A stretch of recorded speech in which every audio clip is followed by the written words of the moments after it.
Welcome to our video on leveraging the chat option in Zoom.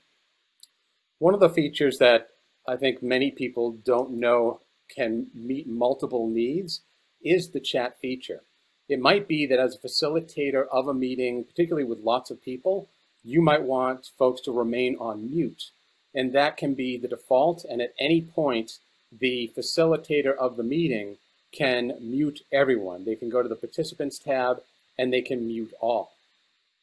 Now, with that said, the chat, again, can be used for multiple purposes, and guiding your participants on how to use the chat can really make your meeting go smoothly and as productive as possible. So everyone, when you open up the chat, can see it. And I'm going to open up the chat, and let's start by using the chat for introductions, because it might be that you want everyone participating to know who's in the room, who's in the meeting, but don't want to take the time to go around and have everyone talk. So as you can see, folks at their leisure are going through and adding a brief introduction, which you always can scroll up and see anything that you may have missed if it's populating with more text. So again, first of all, just wanted to point out that the chat can be used for that sort of introduction. The default in the chat when the facilitator opens it up is that it goes to everyone. In other words, when you put in a message, everyone in the meeting can see it.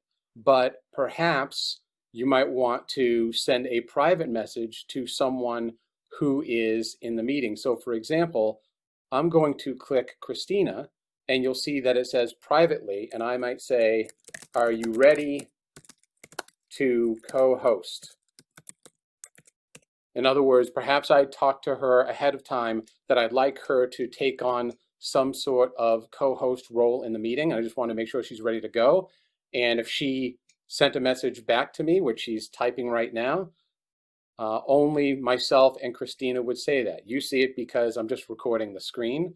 It also could be you want to share something with somebody and not necessarily want to embarrass them or call them out, but you want to make sure that you raise it to their attention. So it could be for Nama, who I know had salad for lunch. I could say, you have lettuce in your teeth.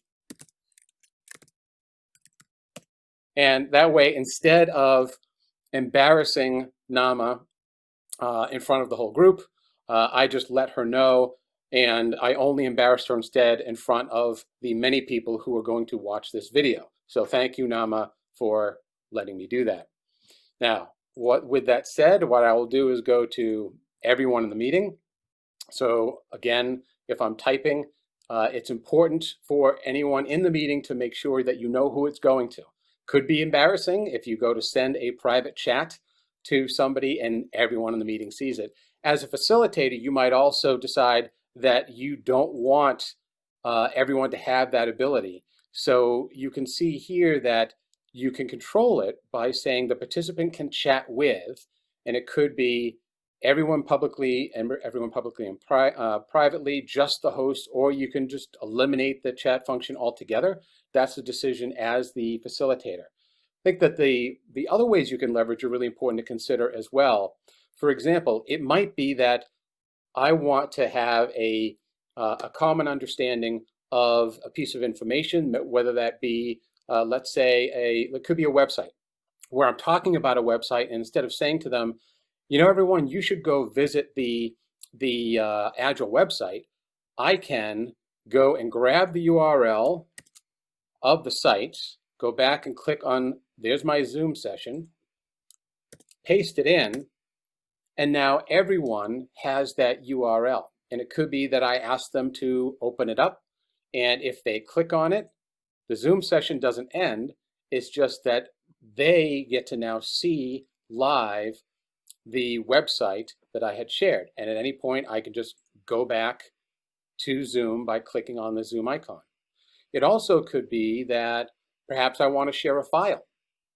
So I could do that, and I'll do that, maybe an article that I would share. I'm going to click on File. It's helpful to know where that is ahead of time. I knew which file I wanted to share ahead of time. And so I'm going to click open. And as you can see, it populates the file. And now everyone can have that, download it and see it. I can also ask anyone else to do it. So Nama, would you mind sharing a file with the group?